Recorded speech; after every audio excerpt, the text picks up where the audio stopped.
Hello दोस्तों, स्वागत है आपका हमारे यूट्यूब चैनल में। और आज के इस वीडियो में मैं आपको बताऊंगा कि कैसे आप GSTR1 को फाइल कर सकते हैं। तो चलिए शुरू करते हैं इस वीडियो को। वीडियो शुरू करने से पहले अगर आप चैनल पर नए हैं तो चैनल को सब्सक्राइब कर लीजिए और बेल आइकन को दबा दीजिए, जिससे कि लेटेस्ट नोटिफिकेशन आपको मिल सके जब भी मैं नया वीडियो अपलोड करूँ। तो चलिए शुरू करते हैं इस वीडियो को। तो यहाँ पर हम जो GSTR1 को फाइल करेंगे वो है Q1 का, यानी आपका अप्रैल से लेकर जून तक का रिटर्न।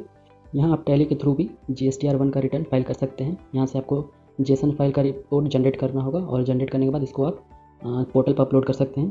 टैली से रिपोर्ट जनरेट करने से पहले आपको ये मेक श्योर करना होगा कि जो भी आप रिपोर्ट जनरेट कर रहे हैं वो एरर फ्री हो। यहाँ पर आप देख सकते हैं कि यहाँ पर जो भी आपका इन्फॉर्मेशन हो एरर फ्री होना चाहिए, तभी आपका जेसन फाइल जनरेट होगा टैली से। यहाँ पर हमारे केस में B2B के 2 इन्वाइसेस हैं। इसके अलावा B2C स्मॉल के हमारे 15 इन्वाइसेस हैं। इसके अलावा नीचे HSN समरी हमारी 12 जनरेट हुई है और डॉक्यूमेंट समरी हमारी 13 है। आपके केस में ज़्यादा भी हो सकता है। आपके केस में B2B लार्ज इन्वाइसेस भी हो सकते हैं, डेबिट नोट, क्रेडिट नोट भी हो सकते हैं, या अगर आप एक्सपोर्ट करते हैं तो एक्सपोर्ट भी आपके केस में हो सकता है। यहाँ पर B2C स्मॉल देख सकते हैं, मेरे केस में सिर्फ एक ही स्टेट है, लेकिन अगर मल्टीपल स्टेट में आप अपने सर्विसेज या गुड्स को बेचते हैं, यहाँ पर मल्टीपल स्टेट आपको शो होंगे। B2B में हमारे एक ही क्लाइंट के 2 इन्वाइसेस हैं, यहाँ पर आपके मल्टीपल क्लाइंट्स हो सकते हैं। यहाँ पर क्रेडिट नोट, डेबिट नोट मेरे केस में नहीं है, आपके केस में हो सकते हैं। अगर आप एक्सपोर्ट करते हैं तो आपके केस में एक्सपोर्ट इनवाइस भी हो सकते हैं। टैक्स लायबिलिटी, एडवांस रिसीव अगर आपके केस में है तो मेरे केस में कुछ नहीं है। एडजस्टमेंट ऑफ एडवांसेस, ये भी मेरे केस में नहीं है। अगर आप नील रेटेड, एग्जेम्प्टेड या नॉन GST आइटम को भी सर्विसेज या सप्लाई करते हैं तो यहाँ ऊपर आप नील रेटेड इनवाइसेज में आप इसको डिटेल को एंटर कर सकते हैं। सारे एंट्री करने के बाद आपको यहाँ पर मेन यहाँ फोकस करना होगा इनकम्प्लीट मिसमैच इन इन्फॉर्मेशन। ये ऑप्शन में आपका कोई एरर शो नहीं होना चाहिए। यहाँ पर देख सकते हैं मेरा एरर 0 शो हो रहा है। अगर आपके केस में एरर शो हो रहा है तो पहले एरर को आपको रिजॉल्व करना होगा, फिर आप यहाँ से रिपोर्ट को जनरेट करेंगे जेसन फाइल को।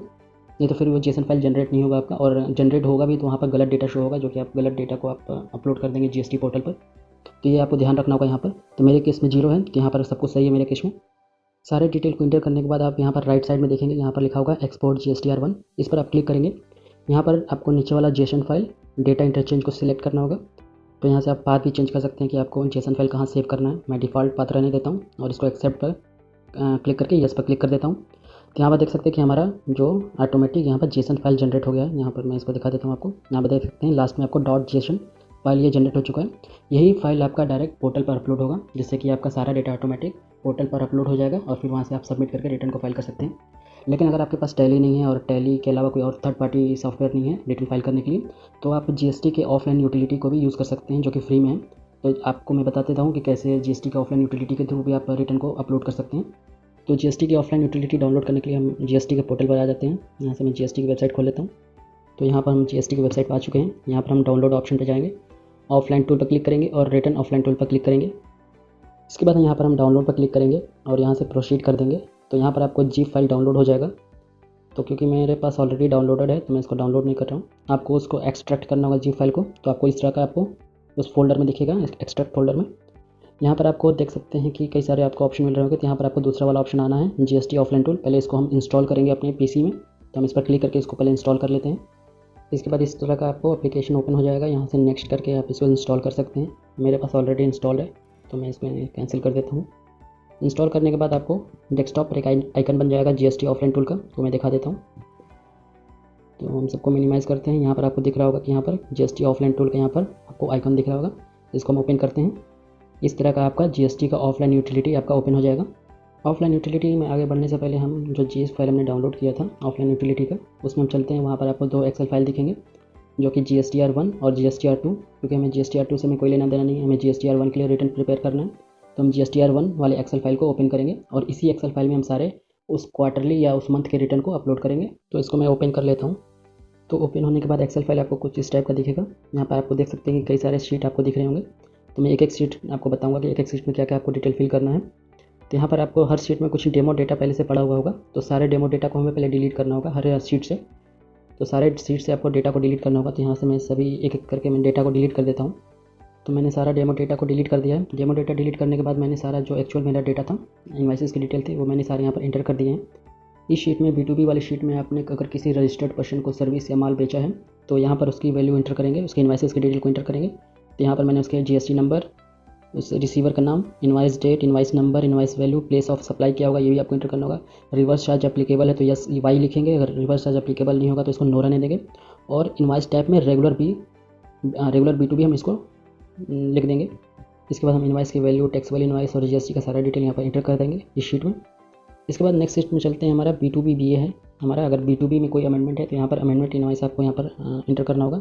नेक्स्ट है हमारा B2CL में अगर आपने अपने स्टेट्स के अलावा किसी और स्टेट में अनरजिस्टर्ड पर्सन को अगर आपने माल सप्लाई किया और उस इनवॉइस की वैल्यू 2.5 लाख रुपये से अधिक की है तो आप B2CL में उसकी एंट्री करेंगे। इसके बाद नेक्स्ट चलते हैं B2CLA। अगर इसमें अपने B2CL में कोई आपको इनवॉइस अमेंड करना है तो उसकी एंट्री आप B2CLA में डालेंगे, तो हमारे केस में नहीं है। तो इसके बाद हम चलते हैं B2CS में। इस शीट में सिर्फ हम अनरजिस्टर्ड क्लाइंट की डिटेल को डालेंगे। अगर आपने अनरजिस्टर्ड क्लाइंट को अपनी सर्विस दिया है या कोई गुड्स बेचा है किसी भी स्टेट में तो उसकी एंट्री आप इस शीट में करेंगे। यहाँ पर देख सकते हैं कि यहाँ पर मैंने सिर्फ यूपी का एक डिटेल डाला हुआ है। इस तरह आप मल्टीपल डिटेल डाल सकते हैं। यहाँ पर OE का मतलब है अदर देन ई कॉमर्स। अगर ई कॉमर्स होगा तो सिर्फ आप ई सिलेक्ट करेंगे टाइप में। यहाँ पर अगर आपने एक से अधिक स्टेट में अगर आपने अनरजिस्टर्ड लोगों को माल बेचा है या सर्विसेज बेची हैं तो यहाँ पर उसकी एंट्री आप स्टेट वाइज कर सकते हैं। और यहाँ पर आपको यहाँ पर सिंगल इनवाइस का डिटेल देने की ज़रूरत नहीं है आपको। आप एक स्टेट का सारे इनवाइस को टोटल कर लीजिए उसकी वैल्यू, और उसकी वैल्यू यहाँ पर आपको डालना होगा। जैसे कि यूपी का मैंने सारे इनवाइसेस को टोटल कर लिया। यूपी में टोटल हमने 56 लाख का माल बेचा है। आपके केस में मंथ हो सकता है, मेरे केस में क्वार्टर है। हमने 3 महीने में ये अप्रैल से जून तक में बेचा है। तो इस तरह सारे स्टेट्स की टोटल टैक्सेबल वैल्यू को जोड़कर यहाँ पर आप इंटर कर सकते हैं। नेक्स्ट चलते हैं हमारा B2CSA। अगर आपका B2CS का कोई अमेंडमेंट है तो आप यहाँ पर B2CSA में यहाँ पर एंटर कर सकते हैं। मेरे केस में नहीं तो हम इसको भी स्किप करेंगे, आगे चलेंगे। इसके बाद नेक्स्ट सीट में चलते हैं। नेक्स्ट सीट है हमारा CDNR यानी आपका क्रेडिट नोट डेबिट नोट। तो यहाँ पर आप क्रेडिट नोट डेबिट नोट की एंट्री कर सकते हैं। अगर आपके केस में आपने केस में सेल रिटर्न हो रहा है तो आप क्रेडिट नोट इशू कर सकते हैं। अगर आपके केस में परचेज रिटर्न हो रहा है तो आप डेबिट नोट इशू करके यहाँ पर उसकी एंट्री कर सकते हैं। नेक्स्ट है हमारा CDNRA, मतलब क्रेडिट नोट डेबिट नोट का कोई अमेंडमेंट है तो आप उसकी एंट्री यहाँ पर कर सकते हैं। इसके बाद नेक्स्ट हमारा सीट है CDUR यानी credit note debit note unregistered client के लिए। अगर आपने अनरजिस्टर्ड क्लाइंट के लिए credit note debit note issue किया है तो यहाँ पर इसकी एंट्री होगी। इससे पहले वाला जो क्रेडिट नोट था वो रजिस्टर्ड पर्सन के लिए था, यानी रजिस्टर्ड जो आपका क्लाइंट होगा GST में, तो उसकी एंट्री वहाँ पर करेंगे क्रेडिट नोट डेबिट नोट की। और यहाँ पर UR वाले में अनरजिस्टर्ड का करेंगे, तो यहाँ से आप चूज़ कर सकते हैं B2CL चूज़ कर सकते हैं। इसके अलावा अगर आप एक्सपोर्ट के हैं, एक्सपोर्ट विद पेमेंट के साथ, तो बीच वाला चूज़ करेंगे, और एक्सपोर्ट विदाउट पेमेंट तो आप लास्ट वाला चूज़ कर सकते हैं इसको। इसके बाद नेक्स्ट है हमारा CDURA। अगर आपने जो credit note debit note unregistered को इशू किया है उसमें भी कुछ अमेंडमेंट है तो उसकी एंट्री आप यहाँ पर कर सकते हैं। इसके बाद नेक्स्ट है हमारा EXP यानी एक्सपोर्ट। अगर आपके केस में एक्सपोर्ट है, अगर आप एक्सपोर्ट करते हैं अपने गुड्स को, तो यहाँ पर आप एक्सपोर्ट वाले ऑप्शन में जाके यहाँ से आप उसके डिटेल को इंटर कर सकते हैं। तो हमारे केस में एक्सपोर्ट नहीं है। नेक्स्ट है हमारा EXPA यानी एक्सपोर्ट का अमेंडमेंट। अगर एक्सपोर्ट इनवाइस का कुछ अमेंडमेंट आपको करना है तो उसकी आपकी एंट्री यहाँ पर होगी। इसके लास्ट में भी ये लगा है, जिसके लास्ट में भी ये लगा है यानी वो अमेंडमेंट का है डिटेल, वहाँ पर इंटर करना होगा। इसके बाद चलते हैं नेक्स्ट आपके शीट में जो कि है एडवांस रिसीट। अगर आपके केस में एडवांस रिसीट है तो उसको यहाँ पर एडजस्ट कर सकते हैं यहाँ पर आप। नेक्स्ट है हमारा ATA यानी ये भी अमेंडमेंट का ही है। यहाँ पर टैक्स लायबिलिटी एडवांस रिसीट कुछ हुआ है तो उसका अगर अमेंडमेंट करना होगा तो यहाँ पर उसकी डिटेल को आप डाल के इसकी अमेंडमेंट कर सकते हैं। इसके बाद नेक्स्ट शीट में चलते हैं हमारा एडवांस एडजस्टमेंट। अगर आपके केस में एडवांस एडजस्टमेंट है या कुछ उसका अमेंडमेंट है तो उसकी एंट्री आप यहाँ कर सकते हैं। इसके बाद लास्ट हम आ जाते हैं एग्जेम्प्टेड आइटम में। अगर आपके केस में नील रेटेड एग्जेम्प्टेड या नॉन GST आइटम है तो उसका डिटेल यहाँ पर आप इंटर कर सकते हैं। डिस्क्रिप्शन में आपको डिटेल देना होगा कि आपने रजिस्टर्ड को सप्लाई किया है, रजिस्टर्ड में भी आपने सेम स्टेट में किया है कि आपने इंटर स्टेट यानी अपने स्टेट से बाहर के स्टेट में सप्लाई किया है, तो उसका आपको डिस्क्रिप्शन डालना होगा। और इस यहाँ पर आप तीनों आपके अकॉर्डिंग अपने कॉलम में लिख सकते हैं। नेक्स्ट इसके बाद चलते हैं हमारे इसके बाद नेक्स्ट है हमारा HSN कोड। अगर आप कोई भी सर्विस या गुड्स को आप बेच रहे हैं तो उस आइटम का कोई ना कोई HSN कोड होगा या HSC कोड होगा, तो उसका डिटेल आपको यहाँ पर इंटर करना होगा कि आपने उस महीने में या उस क्वार्टर का अगर आप रिटर्न फाइल कर रहे हैं तो यहाँ पर उस आइटम का डिटेल आपको बताना होगा कि आपने कितने रुपए का या कितने क्वांटिटी में आपने उस आइटम को सेल किया है उस पर्टिकुलर मंथ के लिए या क्वार्टर मंथ में, तो यहाँ पर आप उसका डिटेल दे सकते हैं। तो यहाँ पर जो भी आपने गुड्स या सर्विसेज बेचे होंगे उसके इनवाइसेस का डिटेल यहाँ पर डालना होगा कि वो उस मंथ का, जिस मंथ का आप रिटर्न फाइल कर रहे हैं, उस मंथ में आपने कौन से इनवाइस नंबर से स्टार्ट किया है और कहाँ तक आपने ख़त्म किया है, और टोटल इनवाइस उस मंथ में कितना है। तो सारे डिटेल आपको देने होंगे। जैसे कि मैंने आपको ऊपर वाले में B2C के डिटेल दिए हैं, यानी 1 से 32 तक, यानी अप्रैल में फर्स्ट मंथ से हमने एक इनवाइस नंबर से स्टार्ट किया था और 132 इनवाइस तक हमारा आखिरी है। इसके बाद हमारा जो नीचे वाला है वो टैक्स इनवाइस का है, जो कि हमने 10 और 11 जून में जो हमने इनवाइस रेस किया है उसका डॉक्यूमेंट डिटेल है। यहाँ पर हमने डॉक्यूमेंट डिटेल को इंटर कर दिया है। आप यहाँ पर अपने अकॉर्डिंग जो भी आपका डॉक्यूमेंट डिटेल होगा आप उसको इंटर कर सकते हैं। फिर इसके बाद लास्ट है हमारा जो है मास्टर। यहाँ पर कुछ नहीं आपको मिलेगा। यहाँ पर डिटेल जो भी आपका वहाँ पर सारे शीट में आपको कुछ शॉर्ट फॉर्म आपको दिख रहे होंगे, तो यहाँ पर आप डिटेल देख सकते हैं कि उसका मतलब क्या होता है। जैसे यहाँ पर क्वांटिटी का पूरा नाम दिया हुआ, क्वांटिटी का मतलब क्या होगा, तो यहाँ पर आप मास्टर से देख सकते हैं कि ये हमारा एक तरह से पूरा हमने एक्सेल शीट को प्रिपेयर कर लिया है। इसको हम सेव कर लेते हैं। सेव करने के बाद हम GST के ऑफलाइन यूटिलिटी पे चलते हैं। तो यहाँ पर हमने एक्सेल फाइल को सेव कर लिया है और यहाँ पर हम आ जाते हैं ऑफलाइन यूटिलिटी में। यहाँ पर से पहला वाला ऑप्शन को हमको ओपन करना होगा। न्यू पर हम क्लिक करेंगे। न्यू पर क्लिक करते ही आपको सबसे पहले आपको रिटर्न चूज़ करना होगा। तो हमारे केस में R1 ही है तो हम R1 को चूज़ कर लेते हैं। फिर यहाँ पर आपको अपना GSTIN का डिटेल देना होगा। तो यहाँ पर मैं अपना GSTIN नंबर निकाल लेता हूँ और GSTIN नंबर यहाँ पर डाल देता हूँ। तो यहाँ पर मैंने अपना जीएसटी का डिटेल डाल दिया है। इसके बाद हमें फाइनेंशियल ईयर चूज़ करना होगा, तो हम 22-23 चूज़ कर लेते हैं। इसके बाद आपको टैक्स पीरियड चूज़ करना होगा, तो यहाँ पर मेरा टैक्स पीरियड जून का है तो मैं जून चूज़ कर लेता हूँ। अगर आप SEZ कैटेगरी में आप आते हैं तो इसको यस कर देंगे, नहीं तो नो रहने देंगे, क्योंकि हम नहीं आते हैं स्पेशल इकोनॉमिक जोन में। अगर आप क्वार्टरली रिटर्न फाइल करते हैं तो यस करेंगे, अगर आप मंथली रिटर्न फाइल करते हैं तो उसको नो करेंगे और यहाँ पर प्रोसीड पर हम क्लिक कर देंगे। आगे बढ़ने से पहले आप सारे डिटेल को रीचेक जरूर कर लीजिएगा। तो यहाँ पर हम इसको यस कर लेते हैं। यस करने के बाद हम सीधे इंपोर्ट फाइल्स पे आ जाते हैं, यहाँ पर क्लिक करते हैं। यहाँ पर इंपोर्ट एक्सेल, जो हमने एक्सेल में सारे रिटर्न को प्रिपेयर किया है वहाँ पर डिटेल डाला हुआ है, उसको यहाँ पर हम अपलोड करते हैं पोर्टल पर। तो यहाँ से हम इसको सिलेक्ट कर लेते हैं एक्सेल फाइल को और इसको अपलोड करते हैं और ये यस करते हैं। तो ये आपका कुछ समय लेगा, हो सकता है 30 सेकेंड या 1 मिनट का समय भी ले सकता है। तो ये डिपेंड करता है कि आपके एक्सेल में डेटा कितना है, वो डेटा के हिसाब से आपका समय ये ले सकता है। तो यहाँ पर हमने सक्सेसफुली एक्सेल फाइल को अपलोड कर लिया है और हम व्यू समरी पे जाएंगे। इसको एक बार हम टैली के डेटा से भी वेरीफाई कर लेते हैं, रीचेक कर लेते हैं कि हमारा सारा डेटा सही से अपलोड हुआ है कि नहीं हुआ है। तो यहाँ से हम चेक कर सकते हैं कि हमारा सारा डेटा सही से अपलोड हुआ है कि नहीं। तो यहाँ पर देख सकते हैं B2B में जो हमारा टैक्स की वैल्यू आ रही है, तो यहाँ हमारा B2B और B2C का भी टैक्स वैल्यू सही मैच कर रहा है। टोटल आप नीचे 143,765 143,765 मैच करा सकते हैं, तो मेरा सही मैच कर रहा है। इसके बाद हम जनरेट फाइल पर क्लिक करेंगे। जनरेट फाइल पर जैसे ही आप क्लिक करेंगे तो आपको जेसन फाइल जनरेट हो जाएगा, जो कि यहाँ पर देख सकते हैं। इसको हम यहाँ पर क्लिक करके इसको सेव कर लेंगे। तो मैं इसको क्लिक करके डेस्कटॉप पर सेव कर लेता हूँ, आप कहीं भी सेव कर सकते हैं। तो हमने सक्सेसफुली इसको सेव कर लिया है। इसके बाद हम सीधे चलते हैं GST के पोर्टल पर और इसको लॉगिन कर लेते हैं और आपने जो भी जेसन फाइल को जनरेट किया है उसको हम अपलोड करते हैं GST पोर्टल पर। यहाँ से मैं लॉगिन कर लेता हूँ। तो यहाँ पर हम पोर्टल पर सक्सेसफुली लॉगिन हो चुके हैं और रिटर्न डैशबोर्ड पर हम चलते हैं। तो यहाँ पर रिटर्न डैशबोर्ड पर मैं क्लिक कर देता हूँ। रिटर्न डैशबोर्ड आप ऊपर वाले सर्विस वाले ऑप्शन पे जा सकते हैं। सर्विस वाले ऑप्शन पर क्लिक करेंगे रिटर्न, फिर रिटर्न डैशबोर्ड पर भी क्लिक करके आप डायरेक्ट इस पेज पर आ सकते हैं। तो यहाँ पर आपको पीरियड सेलेक्ट करना होगा, तो फाइनेंशियल ईयर हमारा बाय डिफॉल्ट सेलेक्ट होगा। तो यहाँ से हम क्वार्टर चूज़ कर लेते हैं। तो हमारा फर्स्ट क्वार्टर है और पीरियड जून है, तो जून चूज़ करके हम सर्च पर क्लिक करेंगे। हमें सबसे पहले GSTR जो पहला वाला टेबल आपको दिख रहा होगा वही हमें फाइल करना है।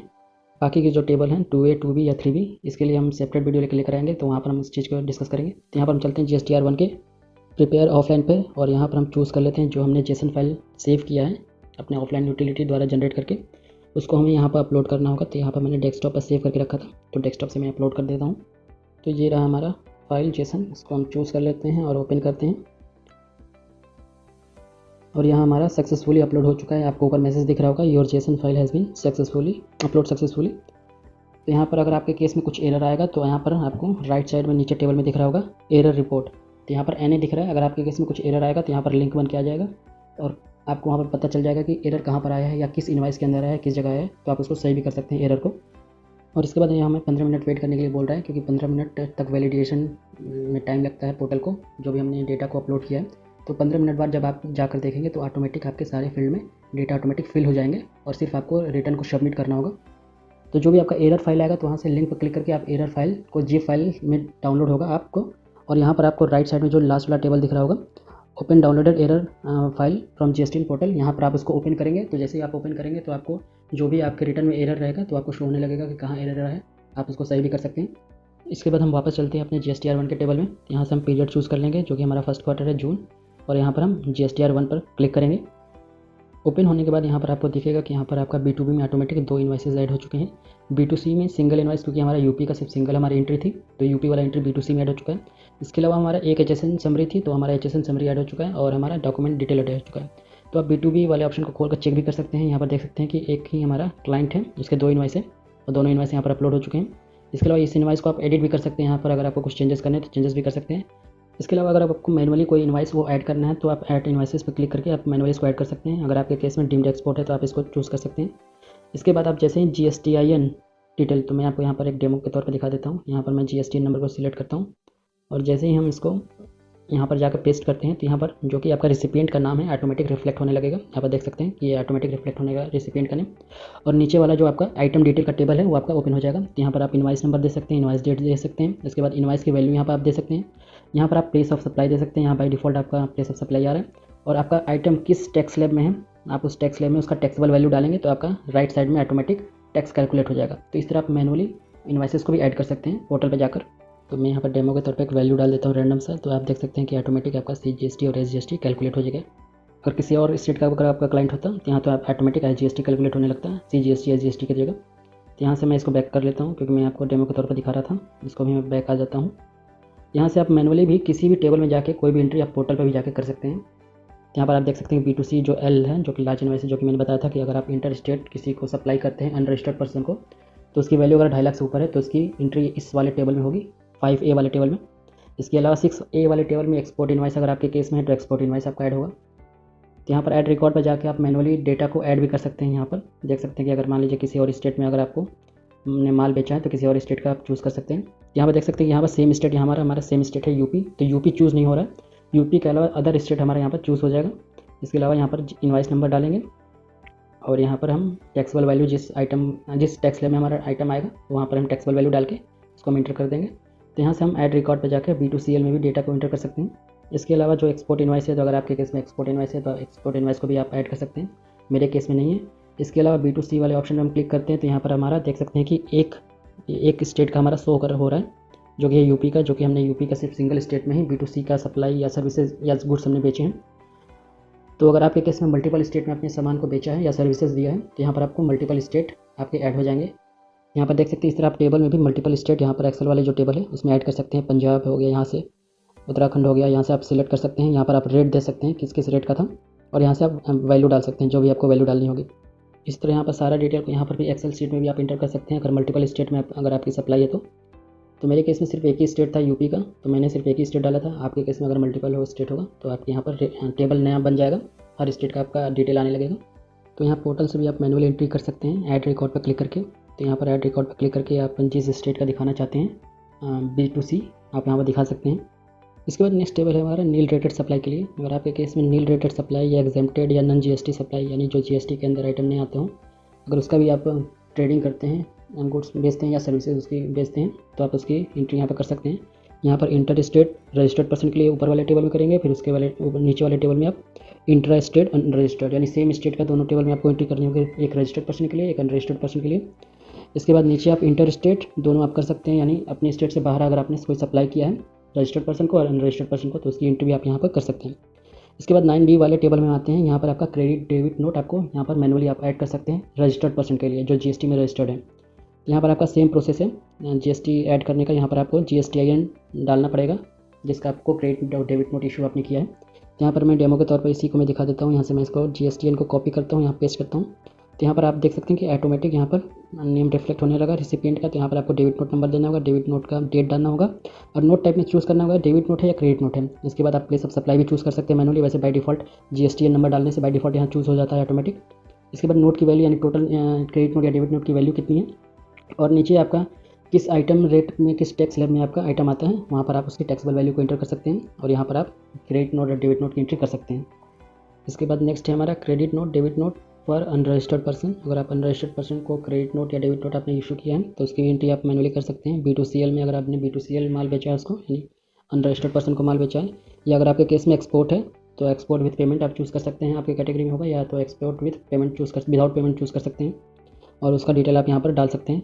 इसके बाद 2 और टेबल है जो कि मैंडेटरी है भरना है आपके लिए। पहला है HSN वाइज समरी आपका और दूसरा है डॉक्यूमेंट इशू। तो पहले HSN वाइज समरी में चलते हैं। यहाँ से भी आप डिटेल डालकर इसको मैनुअली ऐड कर सकते हैं या जो आपने ऐड किया था JSON फाइल के थ्रू आप उसको भी एडिट कर सकते हैं। इसके बाद नेक्स्ट हमारा टेबल है डॉक्यूमेंट इशू। यहाँ पर आप देख सकते हैं कि यहाँ पर आप आउटवर्ड सप्लाई यानी जो भी आपने माल बेचा है या सर्विसेज बेची हैं उसके डॉक्यूमेंट डिटेल्स आपको यहाँ पर एंटर करने होंगे, यानी आपको इनवाइस नंबर किस इनवाइस नंबर से आपने स्टार्ट किया था और कौन से इनवाइस नंबर पर आपने खत्म किया है, साथ ही टोटल इनवाइस कितना होता है, आपने कोई इनवाइस कैंसिल किया है तो उसका भी डिटेल आपको डालना होगा और टोटल नेट इनवाइस यहाँ ऑटोमेटिक आपका रिफ्लेक्ट होने लगेगा। इसके अलावा आप नीचे देख सकते हैं कि नीचे आप इनवर्ट सप्लाई अगर अनरजिस्टर्ड पर्सन से कोई माल खरीदते हैं तो उसका भी डिटेल आपको डॉक्यूमेंट आप इंटर कर सकते हैं। इसके अलावा रिवाइज इनवाइस है तो उसका डिटेल आप इंटर कर सकते हैं। डेबिट नोट आपने इशू किया है तो किस नंबर से इशू किया है, कितना इशू किया है उसका डिटेल आप यहाँ पर इंटर कर सकते हैं, डेबिट नोट और क्रेडिट नोट का। इसके अलावा डिलीवरी चालान का भी डिटेल आप यहाँ पर डाल सकते हैं, इसके डॉक्यूमेंट डिटेल। तो यहाँ हमने सारे टेबल के डिटेल को सक्सेसफुली डाल दिया है। सबमिट करने से पहले आप जरूर सारी डिटेल को एक बार दोबारा रीचेक जरूर कर लें। इसके बाद यहाँ पर हम जनरेट समरी पर क्लिक करते हैं तो यहाँ पर हमारी समरी जनरेट हो जाएगी। तो जब भी आप सबमिट करें तो सबमिट करने से पहले समरी को जरूर जनरेट करें। जैसे कि मान लीजिए अगर कोई इनवाइस आपका आपने एंट्री किया है या वो पोर्टल पर रिफ्लेक्ट नहीं हो रहा है तो जनरेट समरी करने से वो पोर्टल पर रिफ्लेक्ट होने लगेगा। इसके बाद यहाँ पर आपका प्रोसीड टू फाइल /समरी वाला ऑप्शन इनेबल हो जाएगा, हम इस पर क्लिक करेंगे। क्लिक करने के बाद आपने जो भी डिटेल भरा है उसका फॉर्म जनरेट हो जाएगा। तो आप यहाँ से दोबारा एक बार चेक भी कर सकते हैं कि आपने जो भी डिटेल भरा है वो सही भरा है कि नहीं भरा है। इसके बाद हम नीचे चलते हैं, यहाँ से आप सारी समरी को PDF में डाउनलोड भी कर सकते हैं और यहाँ पर हम फाइल स्टेटमेंट पर क्लिक करके अपने रिटर्न को फाइल करेंगे। यहाँ पर मैं फाइल स्टेटमेंट पर क्लिक करता हूँ। इसके बाद यहाँ पर जो डिक्लेरेशन रहेगा यहाँ पर हम इसको टिक करेंगे और यहाँ से ऑथराइज सिग्नेटरी को सिलेक्ट कर लेंगे। इसके बाद यहाँ पर आपको 2 ऑप्शन मिलेगा DSC या EVC। तो मेरे केस में EVC है, अगर आपके केस में डिजिटल सिग्नेचर है तो डिजिटल सिग्नेचर के भी थ्रू फाइल कर सकते हैं। EVC में यहाँ पर OTP जाएगा हमारे मेल ID पे, तो हम OTP यहाँ पर डाल देते हैं। OTP डालने के बाद हम वेरीफाई पे क्लिक करेंगे। तो जैसे ही वेरीफाई पे क्लिक करेंगे तो आपका रिटर्न जो GSTR1 है सक्सेसफुली फाइल्ड हो जाएगा। यहाँ पर आपको ऊपर मैसेज भी आ जाएगा कि इस GST नंबर का आपने जून मंथ का रिटर्न सक्सेसफुली फाइल कर लिया है। इसके अगेंस्ट में आपको एक एक्नॉलेजमेंट रेफरेंस नंबर भी जनरेट हो जाएगा। इसके बाद हम बैक चलते हैं। बैक चल के आप इसका स्टेटस भी देख सकते हैं। तो यहाँ पर हम वापस से पीरियड को सिलेक्ट कर लेते हैं, first quarter June month search करते हैं। तो यहाँ पर GSTR1 के टेबल में आप देख सकते हैं कि यहाँ पर स्टेटस फाइल दिखा रहा है, यानी हमने सक्सेसफुली GSTR1 रिटर्न को फाइल कर दिया है। तो इस तरह आप GSTR रिटर्न को फाइल कर सकते हैं, GSTR1 रिटर्न को आप फाइल कर सकते हैं। तो फिलहाल इस वीडियो में इतना ही। अगर आपको वीडियो इन्फॉर्मेटिव लगा हो तो वीडियो को अपने फ्रेंड्स के साथ, अपनी फैमिली के साथ ज़्यादा से ज़्यादा इसको शेयर कीजिए। वीडियो को लाइक करिए। वीडियो से रिलेटेड कोई भी डाउट हो तो नीचे कमेंट करिए, मैं उसका जरूर आंसर दूंगा। अगर आप इस चैनल पर नए हैं तो चैनल को सब्सक्राइब कर लीजिए और बेल आइकन को दबा दीजिए, जिससे कि लेटेस्ट नोटिफिकेशन आपको मिल सके जब भी मैं नया वीडियो अपलोड करूँ। मिलते हैं आपसे नेक्स्ट वीडियो में नेक्स्ट टॉपिक के साथ। तब तक के लिए